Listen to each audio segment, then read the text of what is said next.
This podcast is brought to you by Spotify for podcasters. Have you yourself ever wanted to become a podcaster? Well, Spotify makes it simple and easy to do so.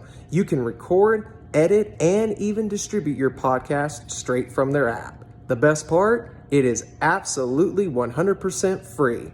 Visit their website, podcasters.spotify.com, for more details, and download the app on your Apple or Android devices today to get started on your podcasting adventure. That's Spotify for podcasters.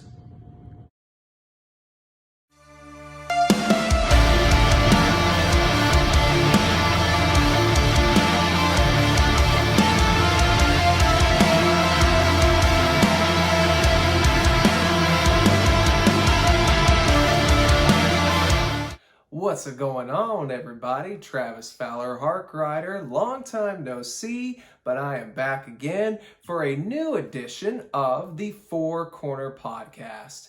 Now, first off, I want to take some time to say thank you guys for subscribing to the channel that have and for sticking around with me. I know I was pretty quiet and absent through the month of June.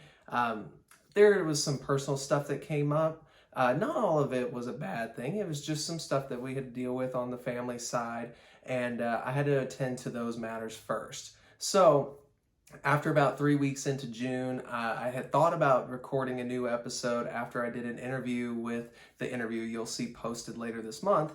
However, it was one of those situations where there was a big storm that took place the very next day when I was planning on recording and knocked out of our power for a little bit. So I went ahead and just decided to take the whole month of June off and just come back in the month of July. And that's exactly what I'm doing here with this episode. And I know a lot has taken place, so I don't want to waste any more of your time. Let's go right into what I love doing and let's talk pro wrestling. So we've had two big events take place in the last 2 weekends: Forbidden Door for AEW and Money in the Bank. Now, as somebody who isn't like a huge, big New Japan type of follower, I respect what they do in New Japan and I respect them overall as a company, but overall they're not a company that I keep up with on the regular. I keep up with some of the stuff that goes on with the Bullet Club, and that's kind of about it, honestly. And aside from some of the bigger names like Tanahashi, Naito, Okada, and a few others, I don't really know a lot of their roster. So Forbidden Door for me was a fun pay-per-view. It wasn't like anything that I would go over and beyond again to watch. For me, it was only a 2-match show. That being the Okada-Danielson match that main evented the event, and then Will Ospreay and Kenny Omega, because I did watch their New Japan match from Wrestle Kingdom this year, and I loved it, and I wanted to see the sequel of it. Sequel didn't disappoint either, but of course we'll talk more about that here in just a few. This past weekend we had Money in the Bank, and I gotta tell you, whether or not you like WWE overall, or you question some of their decisions when it comes to stories or even when it comes to treatment of stars, you can't deny the fact that this year WWE's PLEs, I actually got it right this time, have been firing on all cylinders. And something that I've noticed over the last few events, the last 3 specifically, but then watching the press conference with Triple H after the show was over, he actually pointed out an even bigger fact. But the last 3 pay-per-views, that being Backlash, Night of Champions, and Money in the Bank, and yes, I just caught myself saying pay-per-views after I had already done so good with just PLEs, but oh well. I noticed that the 3 premium live events that have last taken place have all been on foreign soil, and oh my lord, are the crowds absolutely excited for the product. And to add a little bit more spice to that, the cards for the most part for each of those premium live events have been stellar. Like, they actually have meaning attached to most of the matches, and some of the cards, actually I should say, most of the cards actually have been something that you've all wanted to see, or at least there's a match or 2 that you've been looking forward to seeing. So WWE's been firing on all cylinders with their events. The last 4 of the 5 PLEs that they have had have actually all taken place on foreign soil. You first start with Montreal, Canada, which that's just the neighbor to the north of us. So some people may not necessarily count it, but it is a different country, and they were red hot there. And then you had Backlash after Mania, which was in Puerto Rico, followed by Night of Champions in Saudi Arabia, and then this past week in London. And absolutely, I think out of all of them, London has been the best and most fun crowd. I always look forward to events in the UK, mainly because I love the creative chance that we get. But Money in the Bank overall was a fun pay-per-view as well. I actually, again, for my taste in wrestling and for what I enjoy watching, I do like it a lot more than the Forbidden Door event. But that doesn't mean Forbidden Door again was bad. It's just I preferred Money in the Bank over Forbidden Door. I was more excited for it because for me, Forbidden Door was just a two-match show for the most part, even though I would end up enjoying several other matches that took place on that card. But I gotta say that overall, AEW has been doing much better, especially with their consistency and stories. Of course, during this last month, we actually saw the debut of their new show, Collision, which seemingly is off to a good start. The first show, which actually got a rave review from Eric Bischoff even, was a good show overall. I don't really have any kind of complaint with it, with the exception of the hot potato title, again, switching hands, that being, of course, the TNT title. But I gotta say, at this point now, I think we can pretty much safely say that the international title, formerly the All-Atlantic title, is the secondary title for AEW. Orange Cassidy has actually been an incredible champion, and I can't remember exactly what the number of title defenses is. The number 12 is popping into my head. And for whatever reason, the number 21. I know it's just the inverse of that first number I mentioned, but it's one or the other. Either way, I think he's actually done a phenomenal job as champion, and I think he has actually made that title worth having. As the champion who went in being the whatever guy, doesn't really take anything too seriously except when he does. And right now, he not only has he taken that championship seriously, but you've seen the progression, as I saw someone else point out, of him being this fighting champion to where he has just been beaten down, beaten down, beaten down, still somehow finds a way to win, but eventually these beatdowns are all going to catch up to him, and someone's going to get that title from him sooner rather than later. But he has done a great job elevating that title, in my opinion, to be a title worth having in AEW. But the backstage drama when it comes to the Collision show and Dynamite, and is there a hard roster split? Is there not a roster split overall? We've heard some of the shade being thrown, at least from CM Punk's side. There's been a couple of instances, I think, where Bucks and Kenny have kind of tossed their own stuff in there, but nothing that's been absolutely like, oh my God. The counterfeit Buck comment on his first promo with Collision was pretty funny.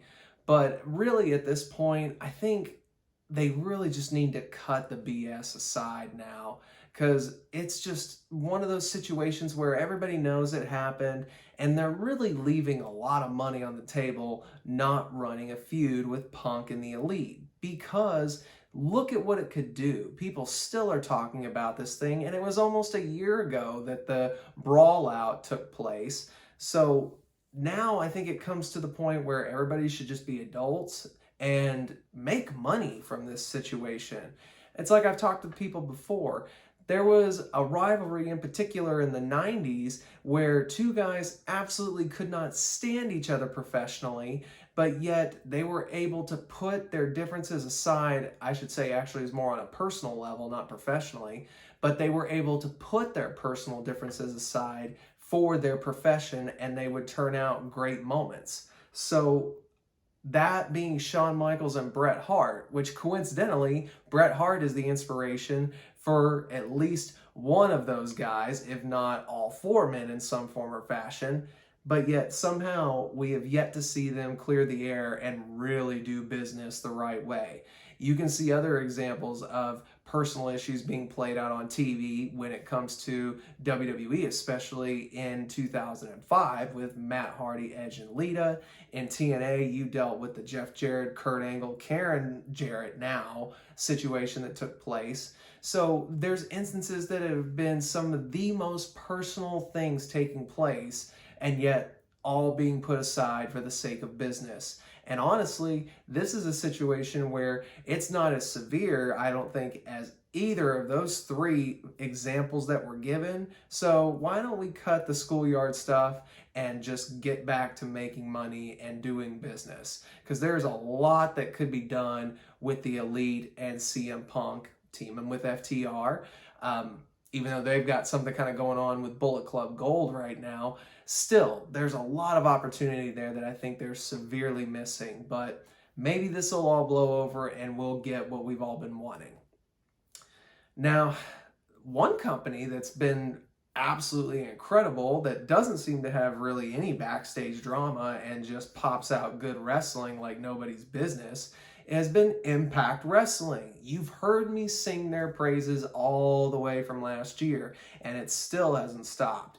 Impact Wrestling is by far the most consistent and most entertaining wrestling show this side of North America. If you haven't watched them in a while, all you need, I think either D'Lo or Lance Storm actually went on Twitter and specifically said, you give me 4 weeks, give me 4 straight weeks of watching TNA, or excuse me, Impact Wrestling. Sometimes the TNA inverts itself every now and then.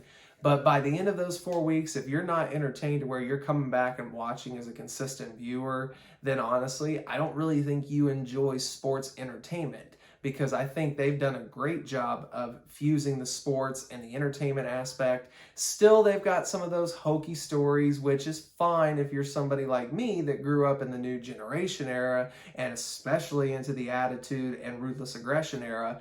You can really understand how this is fun and exciting over an Impact. So I'm pleading with you again, if you haven't given them a shot in a while, give them a go, because I think you will be pleasantly surprised at what Impact has become, especially over the last few years.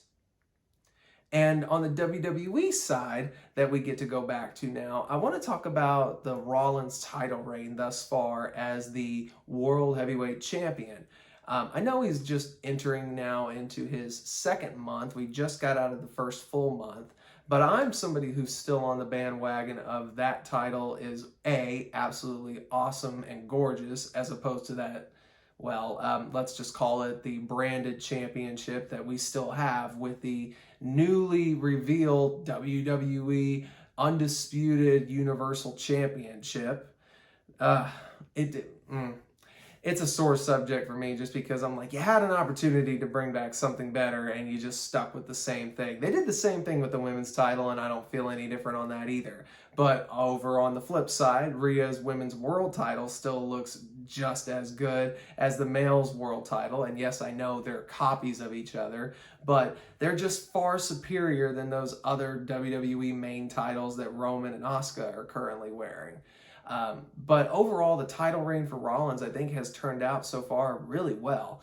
We had a good match that got him as the inaugural new champion with AJ Styles, followed then by a good match with Damian Priest, and then we saw Finn Balor and him tear down the house in London this past weekend. So far, I think Rollins has done a great job as our world champion. On top of that, even going back to NXT and facing Braun Breaker, who, by the way, Braun is a freaking star, and his heel turn was, I think, one of the best things that could have happened for him, and I hope he brings us up to the main roster sometime after SummerSlam, because this is going to be absolutely awesome to see when he gets up to the main roster. I think he can be a big, dominant brute force and can be a good, credible heel on the Raw or SmackDown roster, whichever they decide to put him on when they bring him up.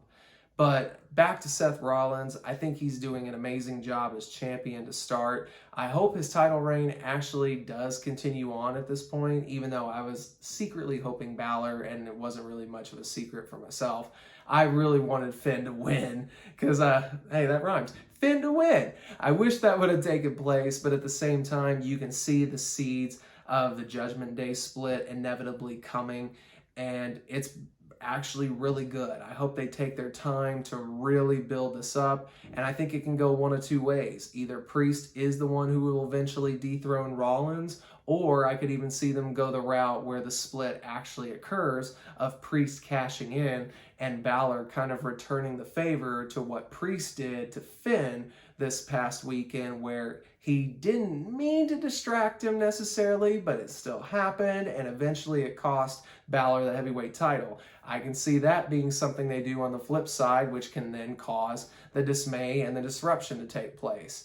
So all good things are there. There's a lot of great direction that we can only imagine where they're going to end up going with it. Some stuff seems a little predictable, but then there's, just like I pointed out, there's a couple different ways they can go with this Money in the Bank cash in now and with the Judgment Day story. So I have to say, WWE is doing great about keeping us on our toes. Another couple things that came out from Money in the Bank, and in one case from, I'd say, Night of Champions all the way to Money in the Bank. But the first thing I want to discuss is the news that's come out since this past Saturday's paper, I almost did it again, premium live event, where Ronda Rousey and Shayna Baszler are officially now separated as a team after they just won the tag titles as NXT, and then of course merging them with the WWE Women's Tag titles that they had originally won. And now we just had the one solid female tag champs, and I was really expecting them to kind of go on a run for a while, and well, that really didn't happen. And I'm really disappointed that that's the case, because if this was going to be how it was going to go, then I would have just said, put the freaking titles on Isla Dawn and Alba Fire, because they are an amazing team. I was really getting behind them. And on top of that, it looks like WWE's now really putting focus on trying to put women together as legit teams so that they can build this division, as opposed to just, haphazardly throwing two women's single stars together and calling them a team like our current champions did. But they're actually working on tag moves and psychology, so I'm willing to give them a bit of a pass, considering that they've been trying to gel themselves as an actual team. So props though to WWE for trying to build up this division. Back to Ronda though. This is rumoredly a hard out coming for her sometime right after SummerSlam, and I'm not really sad about it. I've been saying it for over a year. Ronda is just a name now that just wants the paycheck. She doesn't really care about wrestling, and I do firmly believe that. And at this point, I think she's overstayed her welcome. You can tell she doesn't want to be there, and honestly, most of the WWE fans, including myself, don't want her there now anyway. So I'm glad this is going to be the feud that hopefully sends her packing, and on top of that, I'm glad that she's going to be giving the rub to her friend Shayna Baszler, who brought her into wrestling to begin with. But Baszler turning on Rousey with really no explanation, and on top of that, they were a heel team. Where did Baszler go babyface? Are you expecting Ronda to be cheered? Because if they're expecting Ronda to get cheered, it's not going to happen. And Baszler hitting Ronda like she did really makes her look like the babyface. So we'll see how this ends up playing out. Either way, not really that sad about it, other than I thought it was a waste of a title reign, honestly. I wish it would have gone on longer, and according to Dave Meltzer, it was supposed to, but things just kept getting in the way, such as Ronda's injury and a few other things. So it is what it is. Here we are now, and we're about to see the culmination of Ronda's time in WWE. But the big story that has come out over the last month has been about the Bloodline. The Bloodline story has honestly been absolutely amazing. And I can tell you, I understand people's dismay about Roman still holding the title, because honestly, I'm also still in that camp, and I wish they really would have just pulled the trigger at WrestleMania, but it is what it is. Cody's doing fine. We'll get to Cody here in just a little bit, but Bloodline is just a phenomenal story that has been told. 3 years in the making, and it all kind of came to at least the first head, this iteration of the Bloodline, this past Saturday in a great tag match. I actually had gone back and watched it this morning, and I'm very impressed with how that match turned out. Classic WWE tag team wrestling there, and to put it in the main event slot was absolutely the right call. And of all things, Jey Uso picking up the win by pinning Roman, who had not been pinned cleanly or honestly at all since December of 2019.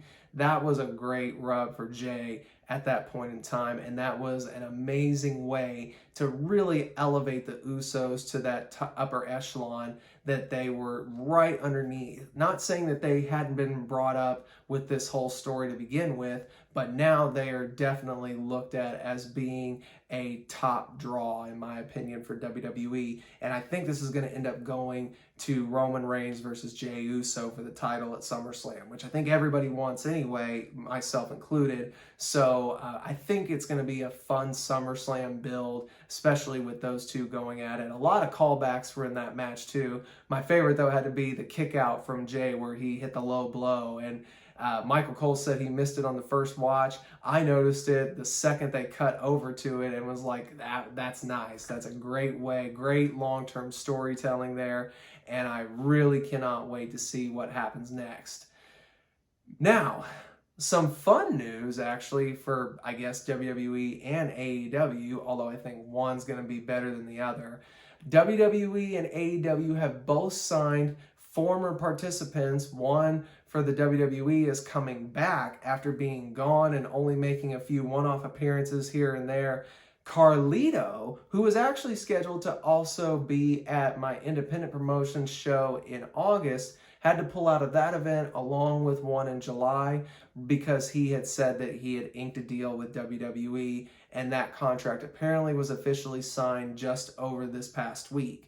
So Carlito is expected to make his return. I know that there's been a few news reports about exactly when they plan to use him. As somebody who doesn't want spoilers these days and doesn't want to ruin surprise returns anymore, I don't know exactly when that is, but I know it's basically imminent, and I'm pretty sure he's going to be put with the LWO faction. So that's a great pickup for WWE. He is still in amazing shape and is still a great worker. So all good things on the WWE side.